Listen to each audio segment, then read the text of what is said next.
Hello बच्चों। चलिए प्रश्न को समझते हैं। गैसों की शांता ताप बढ़ने पर रिक्त स्थान है, जबकि द्रवों की शांता ताप बढ़ने पर रिक्त स्थान है। बढ़ती है अथवा घटती है।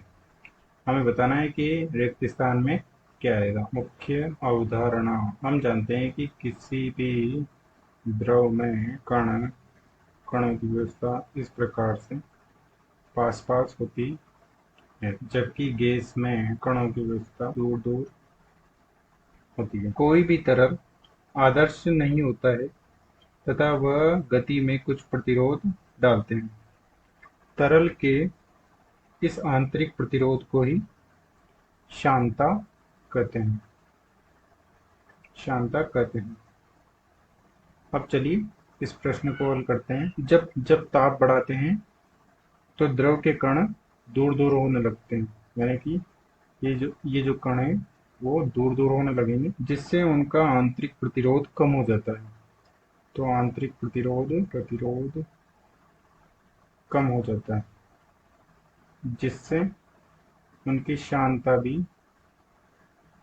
कम हो जाती है। जबकि गैसों के कणों का जब ताप बढ़ाया जाता है तो ये तेजी से गति करने लगते हैं, जिससे इनकी आपस में टक्करें बढ़ जाती है, जिससे इनका आंतरिक प्रतिरोध बढ़ जाता है। आंतरिक प्रतिरोध बढ़ जाता है तो इनकी शांता भी बढ़ जाती है। अतः दिए गए प्रश्न का सही उत्तर है, गैसों की सांद्रता ताप बढ़ाने पर बढ़ती है, यानी कि बढ़ती है, जबकि द्रवों की सांद्रता ताप बढ़ाने पर घटती है।